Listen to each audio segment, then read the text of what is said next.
c'est le jour J. Ouais. Et du coup, comment tu te sens? Ben là, je me sens très très bien. Ça fait un anniversaire que je double. Il y a eu le 7 février, aujourd'hui le 11 avril, ouvert au public. Ok, 70 balles, c'est... 70 balles, c'est pas 70 jours. C'est pas 70 rien. mois. C'est 70 ans. D'accord. Alors, un petit mot pour tes enfants, tes petits-enfants, tes Bon amis. ben écoute, les petits-enfants, les enfants, vraiment c'était un grand plaisir de les revoir pour la deuxième fois à cet anniversaire. Parce que déjà, le 7 février, ils étaient chez moi à domicile. Et aujourd'hui, encore une et l'autre, ils sont là. Ça me fait énormément plaisir. Vraiment, vous qui êtes loin, malheureusement, vous ne pourrez pas être là, c'est pas de votre faute. Mais en tout cas, je pense très fort à vous. Et c'est vraiment le grand jour, ça me fait plaisir. Merci beaucoup. Ouais. Et joyeux anniversaire encore. Oui. Alors, tu promets quoi ce soir? Quel est le show? Ben, je promets un show vraiment vivant. Merci. Le show, il faut qu'il soit vivant jusqu'à la fin de la soirée. Voilà, moi je suis sa fille, Estelle, avec ma nièce, du coup sa petite fille, Mélissa. Mais moi je te souhaite un joyeux anniversaire papa, c'est tes 70 ans, et voilà. Joyeux anniversaire papy, je t'aime beaucoup. Voilà, et on t'aime, on t'aime, on t'aime, on t'aime, on t'aime. Voilà. Je me présente au Tessier France, Gisèle. Joyeux anniversaire, papa. Que Dieu te garde, qu'il te bénisse abondamment. En bas, là-bas, abondamment. Joyeux anniversaire, papa. Joyeux anniversaire. 70 ans, c'est pas rien. 70 ans, c'est pas rien, franchement. En tout cas, joyeux anniversaire, papa. On t'aime très fort. Ta fille t'aime très fort. Joyeux anniversaire, papa. Merci. J'ai 70 ans.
Le mix n'est pas compliqué, surtout quand c'est fait par un professionnel.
Ce n'est pas compliqué, surtout quand c'est fait par un professionnel.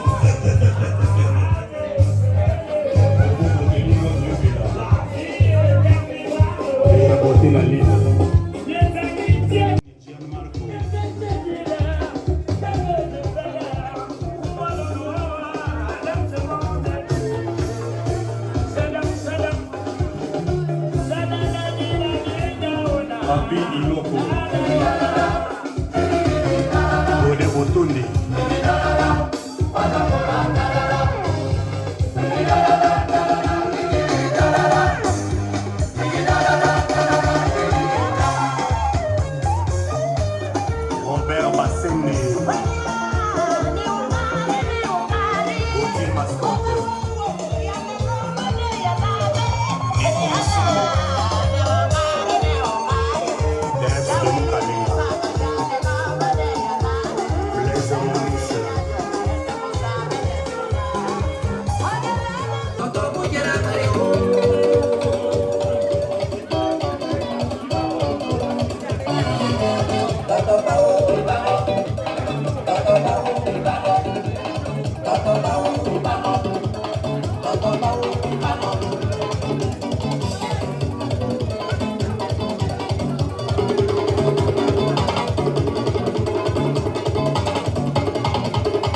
toi? Je m'appelle Mathéo. D'accord. C'est l'anniversaire de papy aujourd'hui. Oui. Alors, ouais, un petit mot pour lui. Joyeux anniversaire. Le bonheur, la chance. Bonheur, la chance.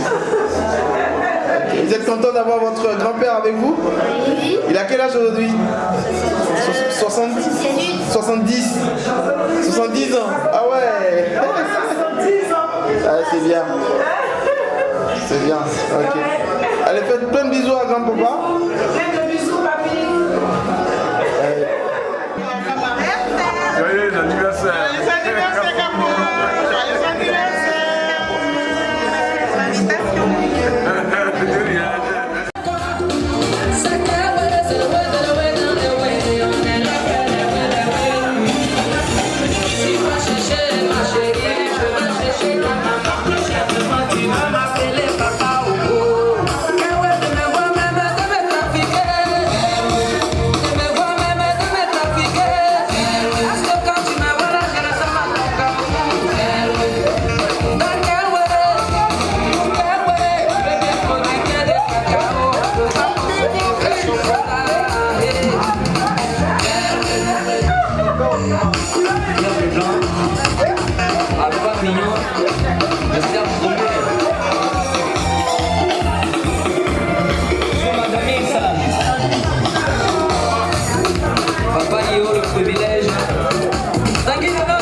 Toujours pointuné.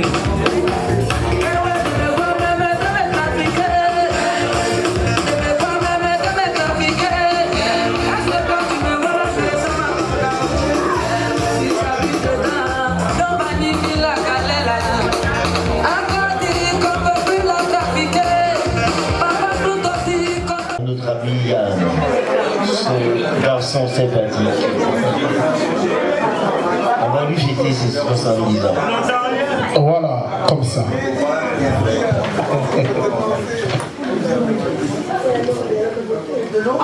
Parti de Ganoa, en Côte d'Ivoire, son pays natal. Il parle l'ethnie béké, arrivé en 1984 en France.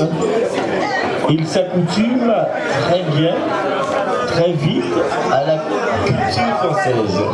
D'accord. Son premier enfant, appelé France Capot, va le rejoindre en 2024.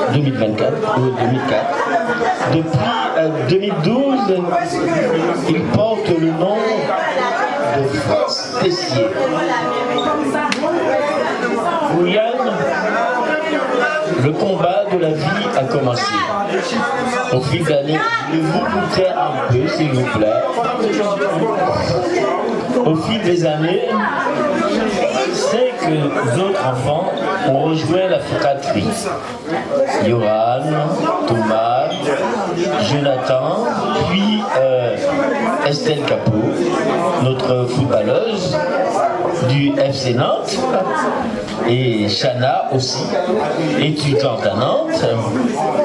Après avoir travaillé à gauche, à droite, il ouvre un bar à 280 mètres cubes au centre-ville qui s'appelle le Mississippi.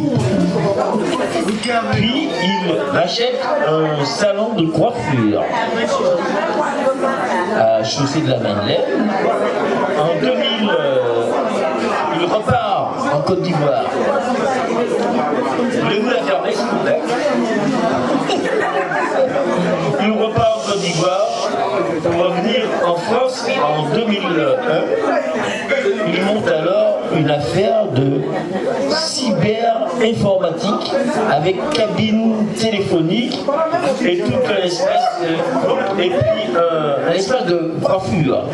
Pour vous dire l'ingéniosité de ces garçons. Il touche à tout. Il touche différents domaines.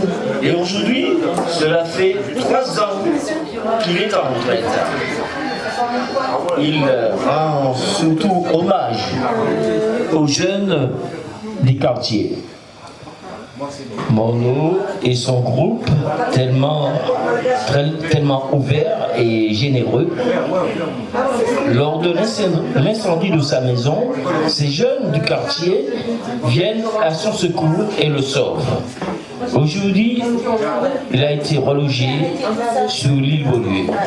Il rend gloire à Dieu pour tous ses bienfaits, pour tous ses bénédictions. Bravo Yann.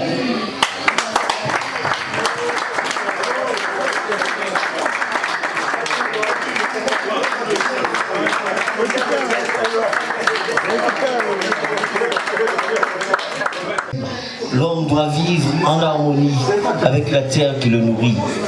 Aveuglés par la cupidité, certains s'éloignent de cette vérité. Il serait temps d'agir autrement pour préserver notre environnement. Il faut un cri, une alarme pour protéger la terre, les forêts, la mer, la faune et l'atmosphère qui subissent des misères. Notre univers est en danger, l'humanité est outragée. Des cultures imprégnées de pesticides, d'herbicides. Les humains se suicident. C'est la mort dans nos assiettes et il serait temps qu'on s'en inquiète. Il faut refuser de se plier aux directives des meurtriers. Toutes ces firmes sans scrupules qui nous prennent dans leurs tentacules avec des OGM, des semences et des hormones de croissance. Les États ne sont plus souverains. Les multinationales tiennent le monde dans leurs mains. On empoisonne notre nourriture et on démolit la nature. Pour diminuer la pollution, on attend toujours les grandes décisions. On suffoque entre les gaz à effet de serre et les déchets toxiques sur la terre. Des nappes de pétrole sont déversées dans la mer et des explosions nucléaires continuent de polluer l'air. Aucune avancée écologique. Nos voitures dégagent du gaz carbonique, on utilise des produits chimiques et on consomme des aliments sous plastique. Aucune loi n'est mise en application contre la déforestation. Il faut croire que les nations ont d'autres préoccupations. Nos vies paraissent secondaires. Sur le choix du nucléaire, les énergies renouvelables seraient moins dommageables. Mais les politiciens ne sont pas prêts d'abandonner leurs intérêts. De l'autre côté de l'Atlantique, nos cousins d'Amérique, quand il faut ramener du fric, se foutent pas mal de l'éthique, de la nappe phréatique ou de l'air qui est toxique. Ils ont adopté le gaz de schiste. On a un pollueur de plus sur la liste, avec les effets catastrophiques de la fracturation hydraulique. Les conséquences sont dramatiques. La pollution atmosphérique a déréglé l'horloge biologique. La couche d'ozone est en dégradation. Il faut faire face à cette tragique situation avant d'être exposé aux irradiations. Les catastrophes se succèdent et des hommes appellent à l'aide. Des virus, des épidémies, des inondations et des tsunamis gagnent en intensité et nous mettent en face des réalités. Elle n'en peut plus, la planète. Notre terre perd la tête. La fonte des glaciers met en péril tout le monde animalier. Les phoques et les manchots de l'Arctique sont dans un état critique. C'est le dégel de leur habitat. Mais qui s'inquiète d'un tel dégât? Et parlons de ces animaux en voie d'extinction qui subissent une véritable extermination. La corne du rhino d'Afrique fait l'objet d'un fructueux trafic et les autorités ferment les yeux sur ces crimes odieux. L'ours et l'éléphant remplissent les bourses des commerçants. Aucun espoir pour ces animaux. Il faut de l'ivoire, il faut de la peau. Sans oublier au passage tous les animaux sauvages capturés pour le dressage qui vivent dans des cages, loin des verts pâturages. Quand d'autres finissent à l'abattage après de cruels élevages dans un véritable carnage. Et qui se tracasse pour la faune qu'on déplace, quand on déboise, quand on casse. Les arbres, on les fracasse, les bulldozers passent et repassent, et l'animal trépasse quand l'État lui vole son espace. Les pays ont leurs priorités et n'ont aucune sensibilité pour la biodiversité. Alors, à quoi servent ces multiples rassemblements ?